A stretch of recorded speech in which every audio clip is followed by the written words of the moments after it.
Bismillahirrahmanirrahim. Assalamualaikum warahmatullahi wabarakatuh. Alhamdulillahirabbil alamin. Nahmadullaha hamdan syakirin, hamdan na'imin, hamdan yuwafi ni'amahu wa yukafi'u mazidah. Ya Rabbana lakal hamdu kama yanbaghi li jalali wajhikal karim wa azimi sultanik. Asyhadu an la ilaha illallah wa asyhadu anna sayyidana Muhammadar Rasulullah. Allahumma salli ala sayyidina Muhammadinil fatihi lima ughliqa wal khatimi lima sabaqa nasiril haqqi bil haqqi wal hadi ila siratikal mustaqim wa ala alihi haqqa qadrihi wa miqdarihil azim. Amma ba'du. Sebelum kita melanjutkan kajian kita tentang wasiat-wasiat yang ditulis oleh Sayyid Muhammad dan juga dijelaskan oleh Sayyid Abdul Aziz ini, mari kita sama-sama membaca Al-Fatihah.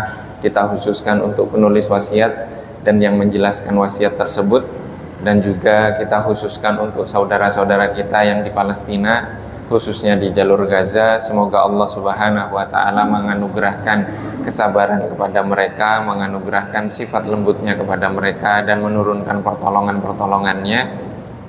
Dan juga untuk kita semuanya dan seluruh keluarga kita, semoga Allah Subhanahu wa ta'ala menganugerahkan keistiqomahan kepada kita untuk terus meniti jalan Rasulullah Sallallahu Alaihi Wasallam hingga kita bertemu dengan Allah Subhanahu wa ta'ala.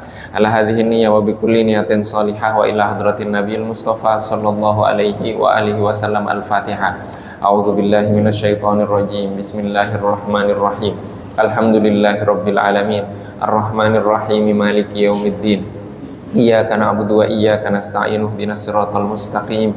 Siratal ladzina an'amta 'alaihim ghairil maghdubi 'alaihim waladdallin. Amin. Jamaah yang dirahmati oleh Allah Subhanahu wa ta'ala, kita akan melanjutkan wasiat yang ditulis, yang dikumpulkan oleh Sayyid Muhammad, yaitu di halaman yang ke-60 dari buku terjemahan. Judulnya adalah Jadikanlah Keceriaan dalam Raut Wajahmu dan Kesedihan dalam Hatimu. Syekh Muhammad bin Siddiq radhiyallahu ta'ala anhu berkata, Bushraka fi wajhika, aku pun berwasiat agar keceriaanmu selalu dalam raut wajahmu. Sayyid Abdul Aziz berkata, sebab itu merupakan akhlak Rasulullah Sallallahu Alaihi Wasallam yang Allah Subhanahu wa ta'ala perintahkan agar kita meneladaninya dan berakhlak dengan akhlak Rasulullah Sallallahu Alaihi Wasallam yang terpuji. Sebagaimana Imam Al-Bazzar rahimahullahu ta'ala meriwayatkan bahwa sahabat Jabir radhiyallahu ta'ala anhu berkata, kana Rasulullah sallallahu alaihi wa alihi wasallama idza atahul wahyu aw wa'adha qultu nadhiru qaumin atahumul adzab fa idza dhahaba anhu dzalika ra'aita atlaqan nasi wajhan wa aktsaruhum dhahikan wa ahsanahum bisyra. Rasulullah sallallahu alaihi wasallam, apabila wahyu turun kepada beliau, aku akan berkata, sang pemberi peringatan kaum datang membawa azab. Jika tidak seperti itu, aku melihat beliau orang yang paling ceria wajahnya, suka tertawa, dan paling tampak kebahagiaan di raut wajahnya. Imam Abu Shaykh meriwayatkan dalam Akhlak Nabi wa Adabihi dari Abdullah bin Haris, ma ra'aitu ahadan aktsara tabassuman min Rasulillahi sallallahu alaihi wasallam. Aku tidak melihat seorang pun yang paling banyak tersenyum atau murah senyum kecuali Rasulullah sallallahu alaihi wasallam. Dalam riwayat lain, Sayyidah Aisyah radhiyallahu taala anha berkata, kana abarran nasi dhahakan bassaman. Rasulullah Shallallahu Alaihi Wasallam adalah sebaik-baik manusia, suka tertawa dan murah senyum. Dan sudah sepatutnya kita mencontoh keindahan akhlak beliau ini. Imam At-Tabrani rahimahullahu ta'ala meriwayatkan dalam Makarimil Akhlak, yaitu buku Makarimil Akhlak, akhlak-akhlak mulia, secara marfu dari Abu Hurairah radhiyallahu ta'ala anhu seperti berikut. Innakum la tasa'unan nasa bi amwalikum walakin liyasa'hum minkum bastul wajhi Sesungguhnya engkau tidak akan melapangkan hati manusia dengan hartamu, akan tetapi dengan sikap murah senyum di wajahmu. Sebagaimana selayaknya wajah selalu menampilkan keceriaan dan senyum, begitupun hati semestinya menjadi tempat untuk menyimpan kesedihan. Sebab itu Syekh Muhammad bin Siddiq rahimahullahu ta'ala berkata, aku pun berwasiat agar kesedihanmu hanya tersimpan di dalam hatimu. Karena Allah subhanahu wa ta'ala suka pada hati yang bersedih. Sebagaimana Nabi Muhammad sallallahu alaihi wasallam bersabda, innallaha yuhibbu kulla qalbin hazinin. Sesungguhnya Allah subhanahu wa ta'ala suka kepada setiap hati yang sedih. Hadis riwayat Imam At-Tabrani, Imam Al-Bazzar dari Abu Darda radhiyallahu ta'ala anhu dengan sanad hasan. Sayyid Abdul Aziz berkata, adapun Allah subhanahu wa ta'ala menyukai hati yang sedih, sebab itu merupakan tanda adanya sikap sadar seorang hamba akan kerendahan dirinya di hadapan Allah subhanahu wa ta'ala, kekhusyuannya serta kesibukannya bertafakur akar kehidupan akhirat, juga bagaimana penantian datangnya hari pembalasan dan siksa. Sebagaimana Rasulullah sallallahu alaihi wasallam bersabda, alaikum bil huzni fa innahu miftahul qalbi. Bersedihlah kalian karena itu kunci terbukanya hati. Hadis riwayat Imam At-Tabrani dari Ibnu Abbas dengan sanad hasan. Maka daripada itu Rasulullah Shallallahu Alaihi Wasallam adalah sosok yang senantiasa bersedih, sebagaimana sifat yang digambarkan Hindun bin Abi Halah radhiyallahu taala anhu, kana Rasulullah Shallallahu Alaihi Wasallam mutawasilal ahzan. Sesungguhnya Rasulullah Shallallahu Alaihi Wasallam adalah sosok yang selalu bersedih. Hadis riwayat Ibnu Sa'ad dalam At-Tabaqat. Sebab kesedihan bisa mengunci hati dari kelalaian dan mampu mengumpulkan pikiran serta menyatukan kuatnya keinginan dalam mensifati Rasulullah Shallallahu Alaihi Wasallam. Hindun bin Abi Halah juga berkata, kana mutawasilal ahzani daimal fikrati. Rasulullah Shallallahu Alaihi Wasallam selalu bersedih dan senantiasa berfikir. Tidaklah demikian dengan hati yang bahagia, karena sesungguhnya itu menunjukkan pemiliknya kosong dari kesadaran akan perkara akhirat, tertipu dan jauh dari perkara yang mendekatkan ia dengan Tuhannya. Sebab itu telah dituturkan hinanya bersikap senang dalam Al-Quran dan Sunnah, sebagaimana telah aku jelaskan dalam Al-Asal. Jadi beliau memiliki buku yang lebih lengkap dari ini yang menjelaskan tentang dalil-dalil bahwa Allah subhanahu wa ta'ala tidak suka dengan kebahagiaan. Nanti akan kita jelaskan tentang kebahagiaan apa. Para ulama berkata, kesedihan bisa mengumpulkanmu bersama Allah subhanahu wa ta'ala, dan keterlenaan atau sikap bahagia, senang, hanya mengumpulkanmu dengan dirimu sendiri. Syekhul Akbar di sini Muhyiddin Ibnu Arabi dalam Mawaqi'in Nujum berkata, sikap sedih merupakan sumber segala kebaikan. Jika Allah subhanahu wa ta'ala menyukai seorang hamba, dia sematkan sikap tersebut dalam hatinya. Siapa yang tidak merasakan bersikap sedih, maka ia belum merasakan nikmatnya ibadah dengan segala macamnya. Jamaah yang dirahmati oleh Allah subhanahu wa ta'ala, tema wasiat kali ini adalah menampakkan kebahagiaan, keceriaan di wajah dan menyembunyikan kesedihan di dalam hati. Di mana menampakkan keceriaan, kebahagiaan di wajah itu adalah sunnah yang dicontohkan oleh Rasulullah Shallallahu Alaihi Wasallam. Sebagaimana riwayat-riwayat yang tadi telah kita baca, Rasulullah jarang menunjukkan muka sedih. Jadi beliau selalu bahagia, murah senyum. Ini adalah akhlaknya Rasulullah Shallallahu Alaihi Wasallam. Di hadis yang pertama tadi, bahwa dari sahabat Jabir radhiyallahu taala anhu, Rasulullah sedih wajahnya ketika mendapatkan wahyu dari malaikat Jibril yang menjelaskan tentang azab, bahwa Allah akan mengazab kaum ini. Maka Rasulullah sedih dengan berita itu, dengan wahyu itu. Tapi setelah wahyu itu turun, beliau kembali menampakkan keceriaan di dalam wajah beliau. Kalau kita kan tidak. Kita lagi murung hati, ya wajahnya murung. Hatinya bahagia, kadang saja wajahnya dimurungkan, dinampakkan kemurungan. Maka di sini itu bukan akhlaknya Rasulullah Shallallahu Alaihi Wasallam. Dan kemudian akhlak Rasulullah Shallallahu Alaihi Wasallam sebagaimana dijelaskan oleh Sayyidah Aisyah di hadis tadi, bahwa Rasulullah Shallallahu Alaihi Wasallam adalah sebaik-baiknya manusia. Bukan sebaik-baiknya manusia lagi, tapi makhluk yang paling baik dan yang paling mulia. Tidak ada yang lebih mulia dari Nabi Muhammad Shallallahu Alaihi Wasallam dari seluruh makhluk yang pernah diciptakan oleh Allah Subhanahu Wa Taala. Dan itu Sayyidah Aisyah masih cemburu, Pak. Sayyidah Aisyah masih cemburu kepada Rasulullah Shallallahu Alaihi Wasallam.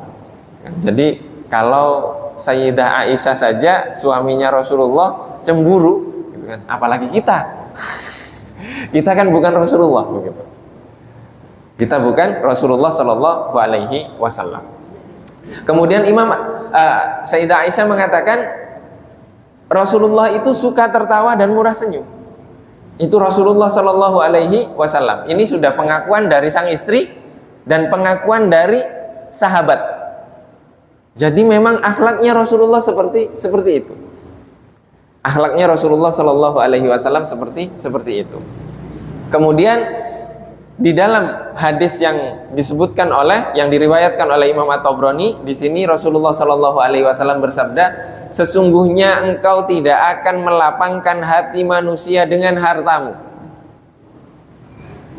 Jadi tidak bisa seseorang membahagiakan, melapangkan hati hanya dengan harta, tidak bisa. Coba ada orang bersedekah atau ngasih bantuan, bentuknya harta, uang, bantuan apapun, tapi kemudian mukanya masam. Yang nerima kan nggak enak. Yang nerima tidak enak. Tapi hanya sekedar berpapasan kemudian tersenyum, mengucapkan salam, say hello, itu sudah membahagiakan. Dan maka di sini dikatakan oleh Rasulullah, tetapi dengan sikap murah senyum di wajahmu. Ini sudah akan mencontohkan Rasulullah Shallallahu Alaihi Wasallam bagaimana dalam tersenyum menampakkan kebahagiaan. Dan kemudian keceriaan ditampakkan di muka, di wajah. Akan tetapi kesedihan disimpan di hati. Di sini Allah Subhanahu Wa Taala mencintai hati yang sedih. Bagaimana Allah cinta kepada hati yang sedih? Jadi kita ketika sedih itu justru kita harus bahagia. Kenapa? Karena kita sedang ingat kepada Allah Subhanahu Wa Taala yang memberikan kesedihan itu. Saya tidak terbayang bagaimana saudara-saudara kita di Gaza sana itu. Anaknya meninggal seketika itu. Semua keluarganya meninggal dan bisa bahagia, bisa senang, tidak menangis. Itu bagaimana? Karena apa? Karena di hati mereka itu sedih dan mereka menampakkan kebahagiaan, dan kita yang melihat kebahagiaan mereka itu kita Masya Allah. Saya tidak tahu sudah berapa banyak orang masuk Islam sekarang. Karena apa yang terjadi di Gaza, dan itu masuk ke jariah mereka semuanya. Kita belum pernah diuji seperti itu. Kita melihatnya saja sudah tidak mampu. Jadi mereka sekarang dalam kondisi yang amat sangat dicintai oleh Allah Subhanahu Wa Taala. Karena apa? Ada yang bisa membantu sekarang. Siapa yang bisa membantu? Tidak ada. Yang bisa membantu adalah Allah Subhanahu Wa Taala. Allah yang bisa membantu mereka. Kita tidak mampu. Kita tidak mampu untuk membantu. Dan salah satu dalam Syekh Muhammad Said Ramadan Al-Buti dalam fikih sirah yang dikaji oleh Ustadz Hilmi di sini, itu ketika Rasulullah Shallallahu Alaihi Wasallam melantangkan terang-terangan dakwah, diperintahkan untuk berdakwah terang-terangan oleh Allah Subhanahu Wa Taala. Beliau berdiri di Bukit Sofa, kemudian beliau mengajak untuk beriman kepada Allah Subhanahu Wa Taala. Apa yang diterima oleh Rasulullah Shallallahu Alaihi Wasallam? Abu Lahab mengatakan, tabban laka sa'iral yaumi, alihadza jama'tana. Celakalah bagimu wahai Muhammad sepanjang hari ini, hanya untuk ini kamu mengumpulkan kami, kata Abu Lahab. Padahal sampai usia beliau 40 tahun tidak ada yang mengingkari kemuliaan Rasulullah Shallallahu Alaihi Wasallam. Ini apa bukan ujian bagi Rasulullah? Ini ujian. Kalau Allah mau semua Quraisy itu beriman bisa. Tapi apa? Allah tidak mungkin memerintahkan seorang manusia untuk beriman dan mengucapkan aku beriman tanpa diuji. Ujiannya bagi siapa? Bagi umat yang ada ketika itu. Jadi ujian itu menyeleksi. Ujian itu menyeleksi. Ya, jadi seleksi setelah itu. Pertama sampai usia Rasulullah 40 tahun semuanya percaya kepada Rasulullah. Setelah Rasulullah menyampaikan wahyu, tidak percaya, terseleksi. Sebagian kecil atau sebagian besar? Sebagian besar tidak beriman kepada Rasulullah, terseleksi sudah, menjadi musyrik, menjadi kafir. Terus setelah itu sisa sebagian kecil lagi. Diuji tidak oleh Allah? Diuji. Disiksalah sampai matanya buta, sampai meninggal, sampai ini. Itu seleksi bukan? Itu juga seleksi. Allah menyeleksi. Jadi ketika ada rasa sedih di dalam hati, itu artinya kita merasa sedang diseleksi oleh Allah Subhanahu Wa Taala. Dan ketika merasa seperti itu, Allah senang dengan hamba yang seperti itu, cinta kepada hamba yang bersedih itu. Karena apa? Dia sadar sedang diuji oleh Allah, sadar dengan diseleksi oleh Allah Subhanahu Wa Taala. Kalau tidak lolos seleksi bagaimana? Ya seperti kafir tadi. Nah ujiannya di Mekah beda lagi ketika hijrah. Ketika hijrah yang diuji umat Islamnya juga. Karena apa? Karena musuhnya ada di dalam. Orang-orang munafik. Orang-orang munafik itu mereka mendukung yang memusuhi Rasulullah, tapi ada di barisan Rasulullah Shallallahu Alaihi Wasallam. Kenapa kok tidak dibunuh oleh Rasulullah? Karena secara zahir dia kita, tapi secara batin dia musuh kita. Itu sudah contoh dari Rasulullah. Jadi kesedihan sedih tidak Rasulullah, sedih. Sedih Rasulullah.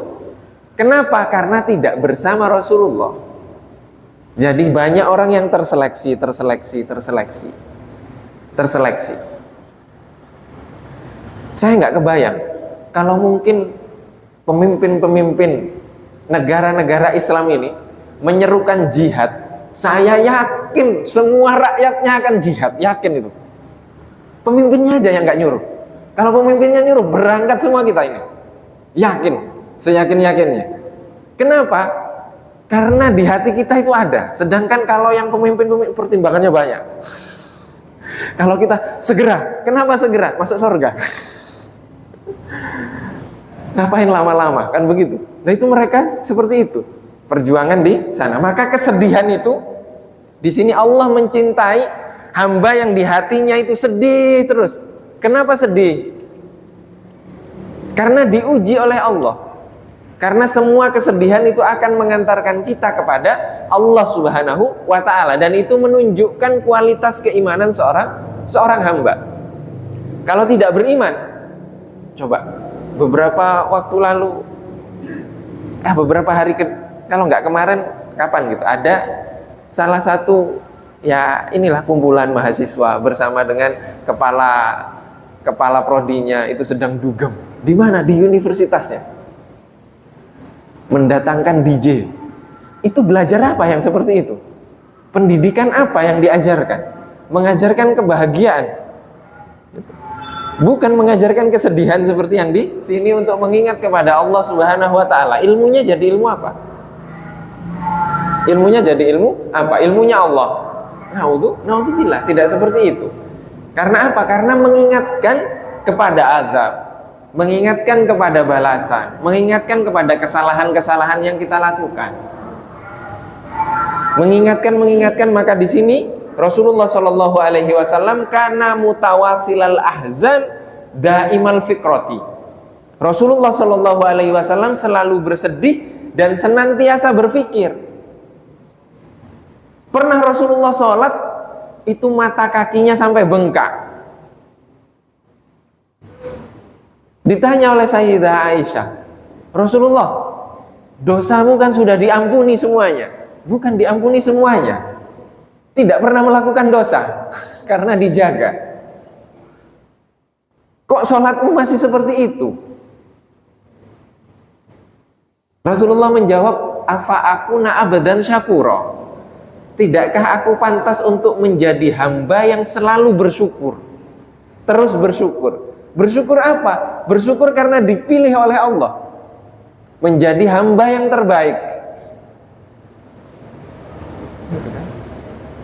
Jadi Rasulullah Shallallahu Alaihi Wasallam juga menyampaikan bahwa apa? Bahwa seandainya pintu alam gaib itu terbuka, atau apa yang akan terjadi itu kita mengetahui, apa yang dapat kita lakukan? Coba kita bayangkan, garis akhir kehidupan kita itu di neraka. Sekarang kita tahu, apa yang kita lakukan? Yakin kita akan ibadah terus nggak tidur-tidur. Kenapa? Sudah tahu ujungnya neraka, ingin diselamatkan. Karena kita tidak tahu saja, maka kita kadang bahagia, kadang senang, kadang lupa. Tapi kalau ditimpa musibah kan pasti ingatnya kepada Allah. Pasti itu ingatnya kepada Allah Subhanahu wa taala yang memberikan itu.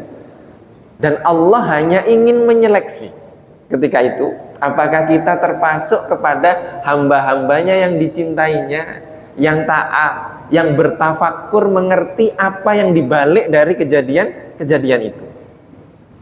Apa yang dibalik dari kejadian itu. Jadi kalau yang kemarin kajian sebelum ini kita analogikan dengan amplop, kalau amplop itu menutup muka itu nggak kelihatan. Sudah yang kita lihat itu isinya saja, di baliknya kita lupa. Kenapa? Karena itu bentuknya kebahagiaan. Tapi kalau kesedihan, kalau musibah, kita akan langsung kembali kepada Allah Subhanahu wa taala dan bermunajat kepada Allah Subhanahu wa taala. Jadi itu seolah-olah Allah, sekarang aku panggil kamu ya, sekarang mendekat. Jadi Allah yang ingin kita mendekat. Allah yang ingin kita mendekat kepada Allah Subhanahu wa taala. Maka dari itu di sini dikatakan Rasulullah Shallallahu alaihi wasallam selalu bersedih dan senantiasa berpikir atau bertafakur. Dan kemudian di akhir wasiat ini Sayyid Abdul Aziz mengutip perkataan Syekhul Akbar, yaitu Ibnul Arabi. Beliau berkata, sikap sedih merupakan sumber segala kebaikan. Jadi kalau kita sedang bersedih, itu sumber segala kebaikan. Jika Allah Subhanahu wa ta'ala mencintai atau menyukai hambanya, Dia sematkan sikap tersebut atau sikap sedih tersebut dalam hatinya. Jadi kalau Allah mencintai, menyukai seorang hamba, Allah jadikan hamba tersebut bersedih. Kenapa? Kalau bersedih pasti ingat kepada Allah Subhanahu wa ta'ala. Siapa yang tidak merasakan sikap bersedih, maka ia belum merasakan nikmatnya ibadah dengan segala macamnya. Jadi proses ujian Allah Subhanahu wa ta'ala itu terkadang dalam bentuk kebahagiaan, terkadang dalam bentuk kesedihan. Kalau kita bisa beribadah menghamba kepada Allah Subhanahu wa ta'ala dalam kondisi senang, kita harus pernah merasakan menghamba kepada Allah dalam kondisi sedih, sehingga lengkap keimanan tersebut.